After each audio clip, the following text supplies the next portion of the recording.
Welcome to the Association of Applied and Therapeutic Humor podcast, Laughbox. We have multiple hosts and multiple guests and multiple ways to think out of the box using humor. Laughbox is a production of the Association for Applied and Therapeutic Humor. Visit us online at www.aath.org. Follow us on social media, Facebook, Twitter, Instagram, or LinkedIn. Music by Gary Rubio. For more information, www.garyrubiomusic.com.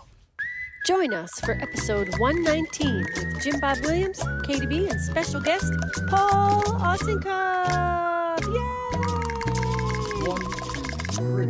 Welcome to Laughbox, the official podcast of the Association for Applied and Therapeutic Humor.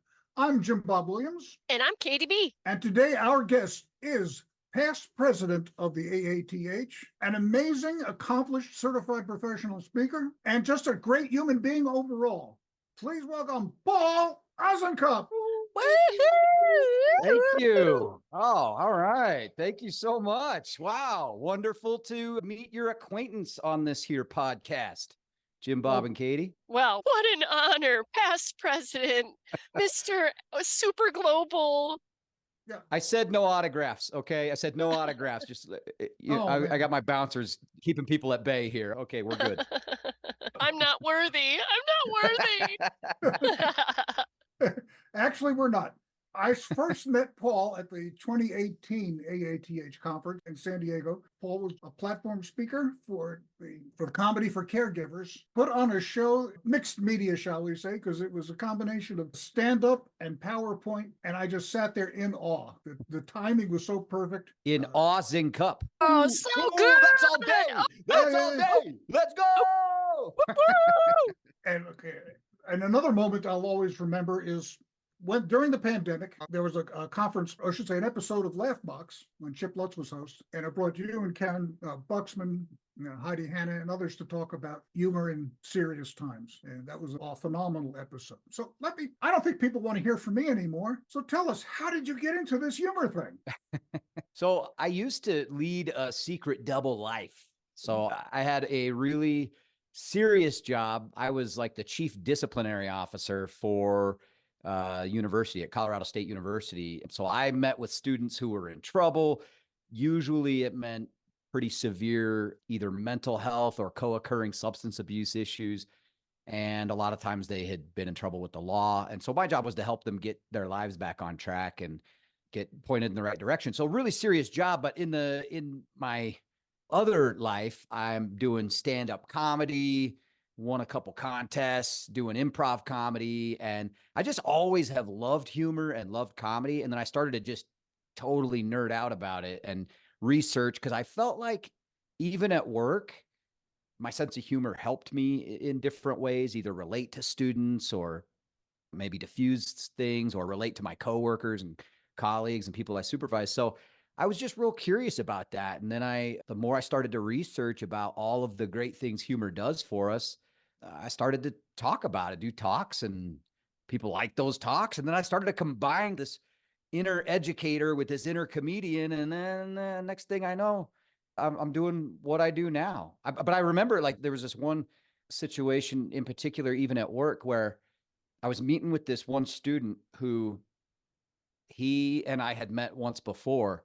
And it didn't go real well. It went okay, but I had a feeling he'd be back. He was very defensive, really angry, and our meeting didn't go that well. And now, of course, he was back.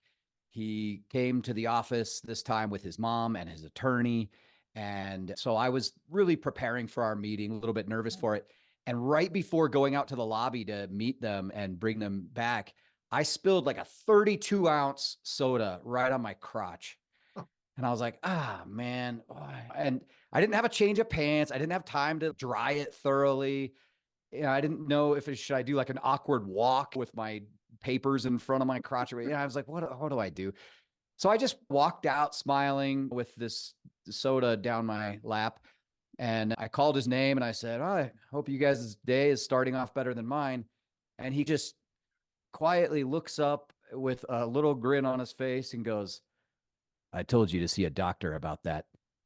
And Like 10 people in the office started laughing. Everyone was laughing except his mom, who like slapped his knee, like Jason or whatever his name was. But it was so funny. And I like looking back on that moment, I realized like I wasn't being funny. All I was doing was just having a little bit of levity about my situation. And even in a position of authority that I was in, I was just really inviting humor more than anything. And he took that invitation and used that levity almost as an olive branch for our last encounter. And the meeting went a lot better this time. So there are a lot of moments like that I realized that humor and levity can go a long way. Oh, that is brilliant. That's brilliant. Oh, look, we have the same thing. Buy me a Coke. Brilliant. Brilliant. Brilliant. So when did you know that speaking was going to become more than just an idle hobby side gig type thing? When did you launch into the world of professional speaking? I still have my doubts. No, my mom said that I didn't start speaking until after I was 2 years old, but I haven't stopped since. I have always had a proclivity to speak ever since I started. And I will say, even in third grade, my teacher, Mrs. Temple, I was talking when I wasn't supposed to in class again. And she interrupts the entire class and goes, "Paul, you have diarrhea of the mouth." And the whole class, ooh, sick bird, dude. And, but I like that made me, I don't know. I was like embarrassed in front of the whole class. And so she goes, "You have diarrhea of the mouth." And I go, "Oh, sick. It's running down my chin."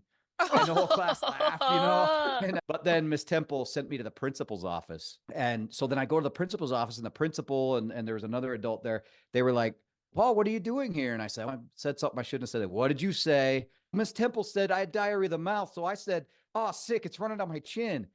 And I saw them trying to keep a straight face, but also, and be stern, but they were also smirking and laughing. They're like, "You really shouldn't do that." And that's when I knew, like, this humor thing has power. I felt like a little Jedi, or I was tiny. I was in third grade. So I was like that little miniature Yoda that's in The Mandalorian, maybe. But I don't know. I've been talking ever since then. To get to your question seriously, I would say in like 2015, I knew I wanted to try.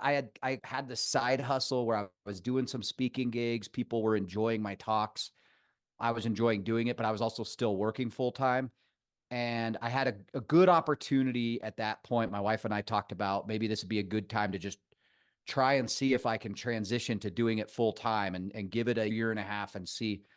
And I was able to just hustle enough work for a while there and do some other odd jobs and keep it going until eventually momentum kept going. And I'm starting to do some speaking, and I'm not paid yet. So what would be the transition period from not paid to paid? Oh man, it can be, I think the transition can be different for everybody, because there was a while where I was getting paid even small amounts, or even as I started getting paid more and feeling, oh my gosh, I can't believe people are willing to pay me this much to do these talks. I would still do some things for free or very low amounts because it was like a really good opportunity, or it was a good way for me to try something new with not much pressure. Or maybe I thought I might be able to get some real good audio visual stuff out of it or something like that. But I think one of the things that helped me the most, couple things.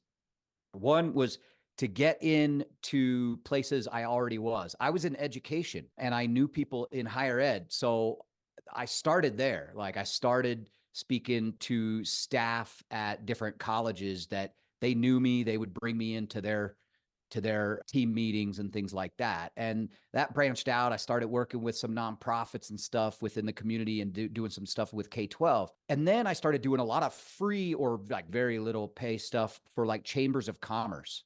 Because chambers of commerce always have like lunch and learn, leadership luncheon things, and they're always looking for speakers. So I would do those things and let the work speak for itself. People had a good time. If I did a good job, then people would go, "You know what, you'd be perfect for this thing." And one thing led to another. I think the big thing was capturing high quality video and pictures at the beginning, even from things that I was doing for free, because nobody really wants to hire a speaker these days that they can't see their work. Let me see you in action, or see some testimonials from people who have been there. So that kind of stuff. That's great info. Perfect. Your website is amazing.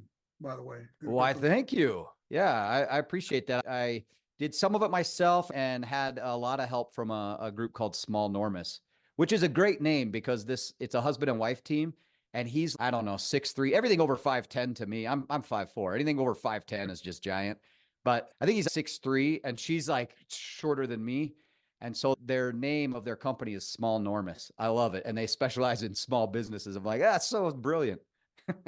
And Paul, can I just ask quickly, where are you in your timeline? So how long have you been doing keynote speaking? And when did your transition from the university to the speaking happen? I quit my full-time job in the fall of 2015. Yeah, gosh, I'm getting on almost 9 years now.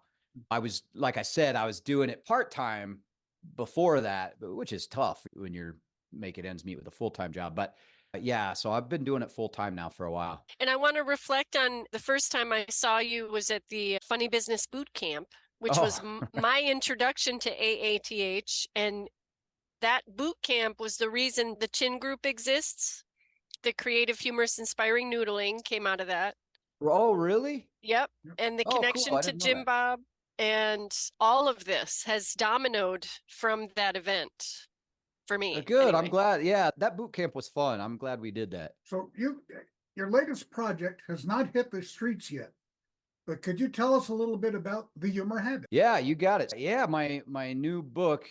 And for those in the audio medium on the podcast, we're all on Zoom here, but they can see I've got this giant poster behind me of the cover of my book, The Humor Habit, Rewire Your Brain to Stress Less, Laugh More, and Achieve More. And really, the subtitle kind of says it all. It's a book about how to use humor as a strategic mindfulness strategy. For a lot of people, things like yoga, meditation, breath work are all great strategies, and those things work. But for some people, those just aren't enough or aren't the right fit or require too many essential oils.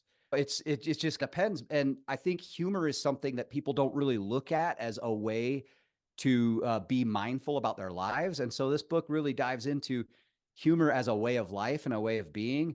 And there's a lot of very specific exercises and strategies within the book to help people who think they aren't funny rewire their brains. So from like positive psychology techniques mixed with humor, all the way to mixing positive psychology with comedic writing and improv comedy techniques. Okay, so we've got a lot of overlapping Venn diagrams here. Positive psychology. That's right. Yeah. Stand-up and improv and speak there. Can you summarize positive psychology in 25 words or less? Yes. And I just say yes because I'm an improviser, so I have no choice. Yeah, absolutely. To me, positive psychology is studying the high-performing outliers. And it's the study of, rather than why is so-and-so messed up or why is everyone depressed or whatever, it's, wow, how are these high performers doing so well? What habits do they have? Things that are going well that are helping to facilitate that. Ooh, can you give us examples? Oh, sure. Well, I'll give you a couple of examples, say, from the book. So, for example, one of the habits that I highlight in the book is having a humor jar, right? So get a jar with slips of paper next to it. Because for a lot of people who aren't total humor nerds like us, humor is just something that randomly happens in life. And it's, oh, I remember we all were cracking up yesterday at work or at home, but I don't really remember what it was about. This is a way to capture those moments. And so when something funny happens, you could do this at work or at home. When someone says something funny randomly happens, you write it down on the slip of paper and put it in the jar. And what that does is it helps you savor it in the moment. Oh, this was such a funny moment. I want to write this down. So it helps you savor it then.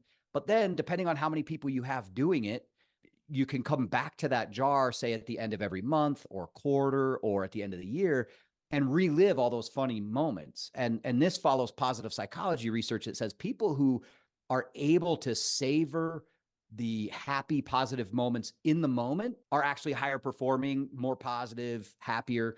But also a form of savoring is reminiscing about past positive moments. So you're double dipping on that funny moment, not to mention you're remembering all these funny things that are happening in your life. So that's one tip there. That's great. Yeah. Okay, I have a full confession to make here because I absolutely agree with everything you're saying. But I came across it with a different way. When I was a supervisor, there are plenty of supervisors out there that would go around trying to catch people do stuff wrong. Yeah. So they could jump on them and say, man, you filled this form out right. You didn't do that task. You were late for this. You were sloppy for that. And I always found that very demotivating. So when I became a manager, I said, you know what? I'm going to try to catch people doing something right. There you go. And when they do something right, I'll reward them for it. And of course, sometimes that reward is just a little matter of, hey, good job. And I soon found out that people had really responded to that. They much more appreciated getting small, consistent moments of recognition. And I always found performance appraisals were easy because I asked people to fill it out for me first. Invariably, the performance that their drafts were negative. They talked about how, they would have had this done earlier, except for this, or they didn't think they made this was high quality enough. And so at performance review time, I would say, yeah, you might have been late with that paper, but it got published here. So now, of course, there are moments when somebody really messed up, but it was just amazing for me to realize the power of positivity and the power of doing either. Which leads us to the question of, is there such a thing as toxic positivity? That term toxic positivity is like super popular these days. And I suppose if you're thinking of it in terms of trying to just shine a positive light on everything without acknowledging the difficult times in life, like pain and suffering. So for example, in my book, one of the chapters is called Take Your Pain and Play with It. From a Charlie Chaplin quote, who he said, in order to truly laugh, you need to be able to take your pain and play with it. And so it's literally exercises in how do we take the difficult times, stressors, even traumatic parts of our lives, and mine those for nuggets of humor. And so to me, that is rational optimism. That is rational positivity. It is, okay, life is messy and hard and traumatic and awful, but it's also absurd and funny and fun and beautiful. It's not either or. So yeah, I suppose toxic positivity could be just trying to paint everything with a beautiful brush and everything's fine and completely ignore the negative, rather than facing the negative and going, all right, this is tough, but we can make it better. At AATH, we did some work with a drug company, and we were working with people living with psoriasis. And we were trying to help them find ways of dealing with their psoriasis with humor. And so we were teaching them some of the strategies from this book. For example, comedy writing strategy of the comic triple, right? Stating a list of 3 things, 2 being serious or obvious, and the third one being surprising, different, or funny. And one of the pain points of people that people came up with that living with psoriasis, or really any chronic condition, is having to explain it to other people all the time. It just gets annoying having to go over this. One of the ones that they came up with was, I treat my psoriasis with ointment, light therapy, and a vacuum. Or like using comparison about it having psoriasis. It feels like wearing a fiberglass scarf, right? Just being able to use these tools of comedy to help people deal with their chronic issues. So when you talk about toxic positivity, really what we're doing is rewiring our brains or training our brains to not always just focus on the negative, because we have a negativity bias anyway. And that negativity bias, when we were cave people, was huge. It helped us survive. That negativity bias helps us pick up on an oncoming storm or an attacking pterodactyl. But now it helps us survive, but it doesn't help us thrive. Rather than having this thing that we're looking at, oh my gosh, there's this oncoming storm or this other thing, we're using our negativity bias to point out other people's mistakes. The fact that humans and pterodactyls didn't actually live together in the Mesozoic era. I'm sure somebody was listening to this going, that technically, they didn't even live together, right? That's our negativity bias right there. You just... Yeah. I was just talking about that yesterday with somebody about the negativity bias and Oh, I how thought you meant easy. pterodactyls. Oh, and that they don't they fly, right? But then they look a little bit like T-Rexes, but the wings just they're too big. Anyway, Right. but But you were talking about negativity bias. yeah, because yeah, I work with the East Side Institute in social therapy, and I work with AATH and applied improv. And over here, there's a request to feel your pain. And when Mhm. I bring up joy and Joy First Foundation and what I'm trying to do with reframing and bringing more positivity, they say, oh, but what if you sit in that pain? And I say, that's nice for a minute. Feel your pain. But there's nothing wrong with optimism. And the Right. negativity bias helps us to stay in optimism, because when you go down that negativity rabbit hole, for some people, they never get out. And Yeah. so I think even just external things, habits, your book, like these things that we're hearing help us to be able to get out of that rabbit hole. Yeah. And it's not, this is well studied too. Humorous reappraisal actually enhances positive emotions and decreases negative emotions more so than regular positive reappraisal does. So looking back at past stressors or traumatic situations and trying to reappraise them with humor actually enhances our well-being better than almost any type of cognitive reappraisal. And it doesn't mean that all of a sudden that pain goes away. It just actually builds our resilience to be able to get through it. And then the next time something comes, knowing that, you know what, I got through this last disaster and I can do it again. And you know what, I even found some humor in that situation. I tell you, I've been through 2 devastating wildfires. Yeah. One in which my home was burned and we lost almost everything we own. Another where my home survived, but the community I lived in, thousands of homes burned and thousands of people were in evacuation shelters. And even through those tragedies, where you're not going to erase the hurt and the pain with some humor, it's not just going to go away.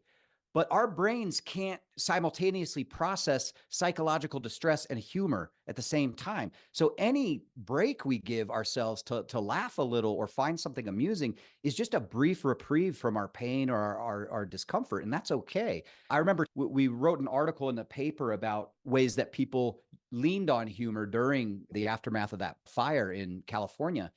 And I gave a talk about this with a bunch of healthcare providers. And after the talk, this woman came up to me and said, thank you so much for doing this. And I wanted to share a story with you. She said, we lost our home and a friend of mine was helping me. We had these sifters and we were sifting through the ashes, just looking for anything we could find, maybe some jewelry or something to come away with. And my friend found something. She said, come here, I found something. And I ran over there and I looked at what area of the house we would have been in, where we would have been. And I looked at this bent wire and I started laughing, just busting out uncontrollably laughing. And I said, well, why? And she's like, wouldn't you know, the one damn thing we found, it was the underwire to one of my bras. I was like, good Lord, what are those things made of? I have a whole new respect for you ladies. But that was a moment that she was able to let herself have a few laughs. And it was a brief reprieve from the pain that she was going through, where she's literally on her hands and knees looking for any remains of what her life was before that. Paul, is this your first book? Yeah. My first book that I've written. Congratulations. Yes. Thank you. Congratulations. I'm not one who can sit at a computer for long stretches of time. And this was a more difficult task than I thought it was going to be. So I'm very proud to have gotten it done. And how many words did ChatGPT write? Oh, that's a great question, actually, because I know you were in jest saying that, but in one of the chapters, so there's a section about bringing humor to work, and it's about bringing humor to work with laughter. I use laughter as an acronym. And I first thought, oh, laughter would be a great acronym. But then I looked at how the word laughter is spelled, and I was like, that's why is there a huge ugh in the middle of the word laughter? Like, ugh, laughter.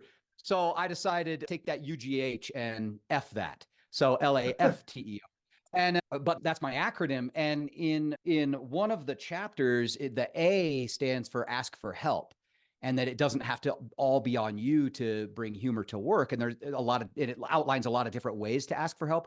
One of the ways is AI, chat GPT type of technology, because look, as a comedian, I'm never going to use that device, because it's like one of the biggest sins in comedy to have steal other people's material or have chat GPT or whatever write it for you. But as somebody at work who you want to add a little humor to your meeting agenda or a presentation, get some ideas from it. There's a lot of problems we all have. Look, if you have a lot of problems that you can't solve on your own, that just makes you human, or a math book. Now that joke was from ChatGPT for that section of the book. That was so that to answer your question, that was the only part of the whole book written by ChatGPT. And Sarah Silverman had nothing to do with your book. Is that correct? Sarah Silverman? Oh, I wish. No, she had nothing to do with my. Because she's finding her work to show up on Chat GPT, and it's become a thing. Yeah. So as comedians trying to protect your work from Chat GPT could be. Yeah, there's a lot of, because you can prompt Chat GPT to write a joke in the style of Seinfeld or Sarah Silverman or whatever. Yeah, so that's going to be an interesting road we go down here soon with comedians, playwrights, you name it. So yeah, for sure. But your book is 100% written, or 99.9. Other than that one math book joke, which I reformatted a little because it was formatted poorly. ChatGPT, it's still not real great. Yeah, because I was going to say Paul is. But yeah, 99.99% written by me. Yeah, I have two coworkers here at my house. They are dogs. They help a little bit, but I still have not got them to laugh at one thing I've written or said. So, oh man, but do they smile? They do. They smile. They snore and fart under my desk. It is just perfect. It's so fun. Yeah, half the time I'm in here writing, it sounds like somebody's blowing an air hose through a meatloaf. All right. So let's talk about habits. How long does it take to develop the humor habit? I think it's going to be different for everyone. And the way I say it is, a lot of people think humor or being funny is a talent. Yeah. I love the idea of this. I'm just not that talented with humor. And humor is not a talent. Humor is a habit. And if you ask any comedian or humor writer, it really does take discipline to sit down and write every day. But the more you do it, the more your mind starts to see the humor in real time. It's the priming effect. Your brain will see what you set it up to see. It's just you're excited you're going to go buy a new Jeep or something, and you start researching these Jeeps, and now everywhere you go, all your Jeeps, right? It's the same with humor, except now everywhere you go, instead of Jeeps, jokes. So I think it depends on how many of these humor habits you do, how often you do them. If every day you are sitting down to say, write down the funny things that happen throughout your day, and you're doing that daily, you're going to develop that habit of seeing humor in real time more and more often. And I'll tell you, even for somebody like me, who I have loved humor and comedy my whole life. I have performed stand-up and improv, but for the longest time, I was so serious where I wouldn't even laugh that much. Like, I don't know if you ever do that, where you're like watching a funny comedian or a show, and you genuinely think it's funny, and you just sit there and go, that's hilarious.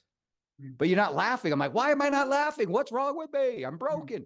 For me, I actually did have to do many of these habits to just get my inner sense of silliness and not take life so cerebral and serious all the time. You were asking about my early speaking career. I had this opportunity early on in my career to speak at this huge conference. There's 20,000 people. And I got there and I was like, I am going to take full advantage of this, and I am going to network with everybody. So I'm handing out business cards right and left. Everybody that I spoke to is getting a business card. And I was in my breast pocket. Here you go. I'd love to connect with you. Here you go. Give me a call. I get done talking with this one executive, and as he starts to walk off, I go, wait. And I reach in my breast pocket and I go, give me a call sometime. and I hand him my hotel room key. And he goes, oh, I was quickly like, oh, hold on. He goes, oh, that escalated quickly. And oh, wait, no, hold on. I'm like so embarrassed. And clearly that's a funny moment, but in the moment, I was so caught up in my own chronic seriousness that like I could not even, my brain was not processing this as a comedy. My brain was processing this as, you have ruined your big moment, you idiot. And so I think that these habits help us train our brain to see the humor in real time rather than a year later going, oh no, that was actually pretty funny. Yeah, I love that. And I just think they say 3 months, right? To create a new habit, to have it be ingrained. Yeah, to create a new habit, yeah, 3 months. But to me, you can, with your own schedule or discipline, you're doing this however many times as you want. If you want to say, now this is a habit, this is something I do, yeah, 3 months. But this week, you could every day do one of these humor habits, and you're starting this habit now. So the 3 months is, yes, that's when it is become ingrained. It's a part of your lifestyle. It's part of your identity. But when people hear 3 months, I think that can be a little bit deterring. Oh man, 3 months.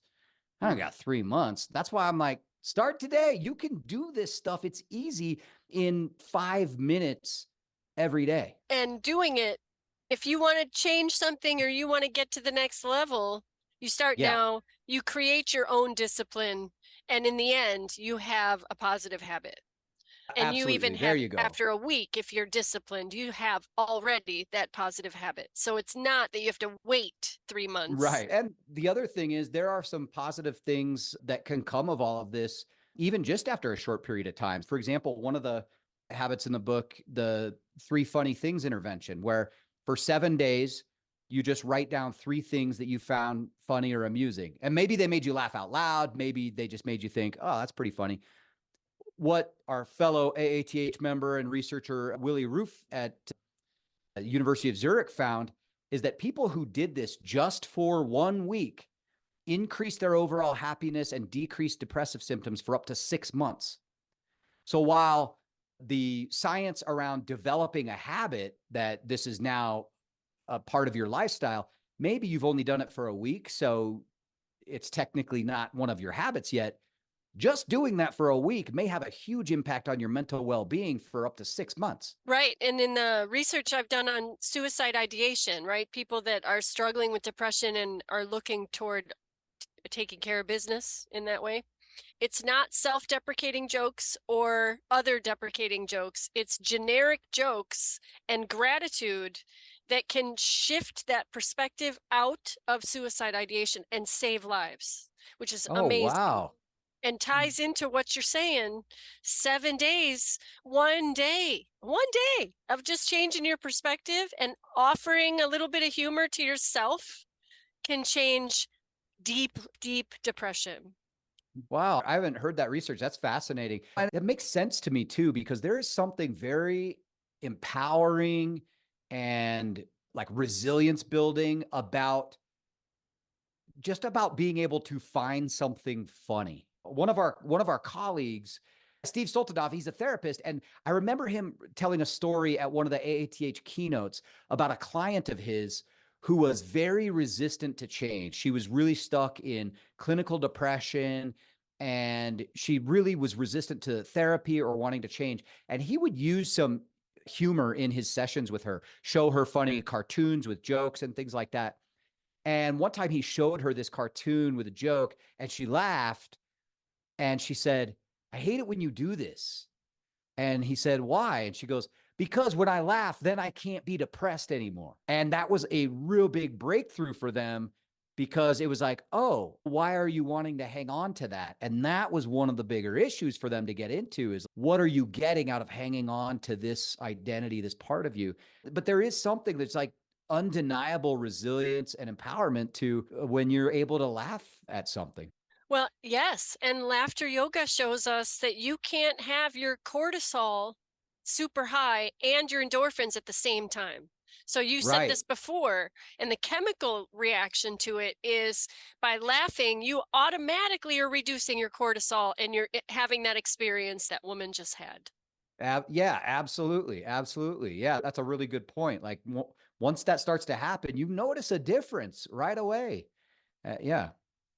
Absolutely. Now, my biggest question is that I'm working on now, I'm curious if you have an opinion about this, is humor and bullying. So we know the victims of bullying a lot of times become quite humorous because it's a coping strategy. But I'm wondering and trying to do research, and I hope this doesn't digress too much. And by the way, I do edit. If humor can help the bully too. If humor can help the bully Mm-hmm. or the person being bullied. The person being bullied, we know a lot of Yeah. times they use humor to, and I've talked to people about this, they use humor to deflect and to be Right. resilient and deal with what's happening. But I'm curious about if we could use humor to completely diffuse the bullying in general by the bully too.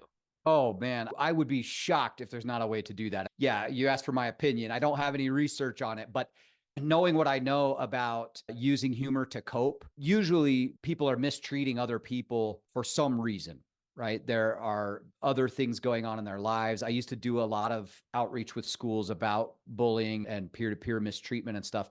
And yeah, if you were able to get kids who are mistreating other kids to be able to either write jokes about their pain, look at the humor in, say, school cliques and that kind of stuff, I'm sure there is a way to diffuse some of that without a doubt. Yeah.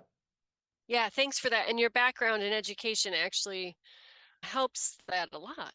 That Yeah. I you're mean, able to have an opinion that a lot of people can't even really get close to because you've actually seen some of this in your well, previous some of the job. work I did when I was transitioning from full-time to speaking, I was doing some work with a nonprofit called Community Matters, and we would go into schools and we would ask the schools to select leaders from different peer groups and cliques. So you'd have some of the leaders from like drama and football team and wood shop or whatever from all these different areas. And we'd bring them together for an intensive 2-day workshop on how to intervene when you see mistreatment at school. And it would start out really weird because they would all look at each other like, why am I in this workshop with these people? Sometimes there would be people who had interactions like bullying interactions with each other in there. And I will tell you right now, in those workshops, there was a lot of fun and humor had as we're teaching these kids communication skills of, okay, when you see this at your school, how do you intervene? And a lot of it we're using from the basics of nonviolent communication and that kind of stuff. But we taught that course with a lot of fun and humor, role plays, things like that, where kids are smart. They see the humor in this and they see the absurdity in what the hell are we doing to each other? Yeah. Yeah. Yeah. And the phrase hurt people, I think is really important to remember in these cases Yeah. because there's something else going on nine times out of 10. And Oh, so absolutely. I took my, granted, I was always a little too small to be bullying anyone for the most part. I just used my gift of gab to get myself out of most situations. But for for a lot of us, I think that I was able to do that with some pain from my childhood that I would think a lot of hurt people also have as young people. Like my parents divorced when I was 3. So I never really got to live with my real dad. And then my stepdad came in and he was pretty abusive physically. And so there was a lot of that. And so I joke around and used to joke around even in high school that like, I probably wouldn't try to be so funny all the time if I had a more stable father figure. And to this day, it's part of the reason I probably crave the attention that I do. It's well, just, it's part of our DNA. and I'm going to circle back to all of your goodness. I'm going to go back to Charlie Chaplin and Playing with Your Pain. And my obsession lately has been Lucille Ball. And I just watched a documentary, Lucy and Desi, and it was amazing I did not know that Lucy trained with Buster Keaton. Buster Keaton. Oh, wow. That's Yes. cool. So she was the student of the craft and studied comics like Buster Keaton and Charlie Chaplin. But I think she actually learned clowning from Buster Keaton. Wow, that's I amazing. know. I Yeah. I love Lucille Ball. One of my favorite Lucille Ball quotes that she says, "I'm not funny. What I am is brave." And first of all, I disagree. I think she's hilarious, but I get her point that a lot of this is the bravery, I think, particularly in today's world, is we suffer from chronic seriousness. And it does take bravery to, let's say, even in a work environment, just show people a little bit of that person that we are, say, around our siblings or our best friends, and just shave a little of that seriousness away and show people who we really are. And it takes a little bit of courage to do that, but it pays dividends when looking back at our lives, we can say, I lived a life according to really who I was and who I felt like I was, and I didn't have to cover that up for people. Jim Bob has texted a question. Okay. If humor prevents suicide ideation, does that mean there's no such thing as a killer joke? Oh, that was pretty good, Jim Bob. Gosh, wow. I like that. Man, that He's was off the fast. cuff too. Yep, Dang, he's Jim quick. Bob. Yeah, keep that one in the jokes. See, that's the type of thing that if you're giving a talk and you're talking about these serious things, man, you can use that. That's great. Yes. Okay. So Jim Bob's usual question is, how can humor help on Thursday? Any regular given day in your days of the lifetime, any regular ordinary day, how does humor help? To me, what it does, I'll give you two answers. One is specifically how. I'll give you another tool, which is a mantra. A lot of people there's a lot of research about mantras. Like, I am calm. For me, I am a goofy person. I'm a cynical person. I could never take myself seriously doing those mantras, those like real serious things. So I never really got into it, but they work. So if you can do it, great. But here's how you could on a random Thursday, if you're having a bad day, and maybe you're not a mantra person, make a mirthful mantra, a mantra that you make funny in some way. So for me, my mirthful mantra came from a Bud Light commercial where all the peasants would bring the king all these fancy mead wines or whatever, and he would send them to the pit of misery until they brought him Bud Light. And the whole town would go, Dilly, to the pit of misery. And for some reason, my wife and I started saying that like when things were going bad. So there's nothing like cleaning up dog diarrhea off the carpet like Dilly. And it helps reframe that like, God, this is so annoying. I've got a Zoom call coming up. I'm cleaning up diarrhea real quick, trying to get this, like, what is going on? So I'm Dilly to the pit of misery. But it helps take the freak out from a 9 to a 7 a little bit. So there are ways to do that, or take a serious mantra and say it in your head as a funny character. So Elmo going, I have a choice and I choose peace. Whatever it is that kind of helps you laugh. It could be lyrics to a song, whatever. So that's one way. And then the other thing to me is humor is a mindset. And I really got caught up in the drama and negativity right out of grad school in a work environment I was in, and took everything so serious. And I remember at one point feeling like, that is not me. That's not who I am. And how do I change that? Because I remember thinking to myself, I don't want to live my life as an actor in a drama just to reach the end to find out I was the director and it could have been a comedy. And there are ways to make sure that you are the director and that you can change the scene at any time to be more comedic. And that's, I think, what humor does for us, is it can reframe the scenes in our life. I love that so much. I love that so much. There's a lot in there. I would do 3 clown shows a day, which meant that would a 12-hour day. It'd be 6 hours of clowning. Yeah. And in between gigs, I'd be tired, or I'd have a new act that I was trying out or something. And I would have I can do this. I can do it. I can do it. I can do it. I can do it. And I always could, because I could at least improv through the mistakes if I had to. Right. But it would keep me going. And now I give out kazoos and I tell people, if you're having a bad day, break out the kazoo. You can't not laugh at a kazoo sound. And you can't. argue with kazoos because you're going to crack up. And even if you want to hum about how pissed off you are right now into your kazoo, great. It'll still sound funny. That's funny you bring that up, because in the last year, when I've had some difficult moments, I found myself singing random improv songs. I just make stuff up, start singing, and it completely takes away the stress. And now I'm focused on, oh, what am I going to say about this as I'm singing, making it up as I go. And for me, the Lego song, Everything is Awesome, is a really good one when stuff hits the fan, because that's a good one you could make up lyrics to, like, everything is awesome. I just lost this speaking gig. I thought I had it nailed, but now they canceled on me, whatever. And it's okay, cool. Now I got to just refocus to something else. Wonderful. Yeah. wow, what a great dance break we just had there with that song. Awesome.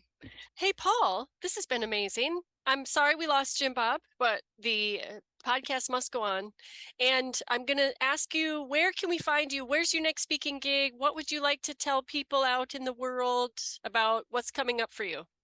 Lucky for me, I'm easy to find. I'm the only Paul Osincup in the world. Just Google my name and stuff will come up. That's great. But I would love for you to pre-order my new book, The Humor Habit. You can find that wherever you buy books. So if you want Amazon or you want your local bookstore, it should be there online. It comes out in April. It releases on April 20th, which is National Stress Awareness Month and National Humor Month. You'll get that little surprise book in April. So check that out. And yeah, my next speaking gig, I think I'm going to be this beginning of February here, headed to Edmonton, Alberta, speaking to a huge group of teachers. So I'm excited about that. And yeah, also I'm on social media at Paul Osincup. So just connect with me there. I'd love to answer questions or just chat with people. Yeah, your dogs show up a lot. Yeah, I can't not post about my dogs. They're just so freaking cute. Of course. Wow. Thank you. Thanks for meeting with us. Thanks for being available in the middle of all these storms that so many of us are in. Yeah. Thank you, Katie. And thank you, Jim Bob, wherever you thank you, Jim Bob. are. Thank you very much. All right. So on behalf of Laughbox, we are going to say thank you, Paul. It's been a pleasure and an honor. Can I say one more thing? Yes, you can. You know where you can also find me? Is at the AATH conference in April in Denver. Y'all better be there if you haven't signed up to go yet. Come on. What are you waiting for? It's going to be awesome. Yeah, let's meet there. Yes, I'll be there. I'll see you. Right. And everybody out there in the internet, interweb, out in the universe world, come to the AATH conference. You won't regret it. It's amazing. It's a lot of fun. And you can meet people like Paul. That's right. All right. Thank you very much, Paul. Bye. Bye. Paul, you've always been one of my heroes in AATH, and someday your picture is going to be on the Mount Rushmore of humor. So, again, a big thanks to Paul Osincup for sharing his book, The Humor Habit, with us. Thank you for joining us for episode 119 with Jim Bob Williams, Katie B, and Paul Osincup. Yay! Thank you very much. Laughbox is a production of the Association for Applied and Therapeutic Humor. Visit us online at www.aath.org. Follow us on social media, Facebook, Twitter, Instagram, or LinkedIn. Music by Gary Rubio. For more information, www.garyrubiomusic.com. This has been Laughbox, brought to you by the Association of Applied and Therapeutic Humor. Thank you so much for hanging out with us, and we'll see you next time.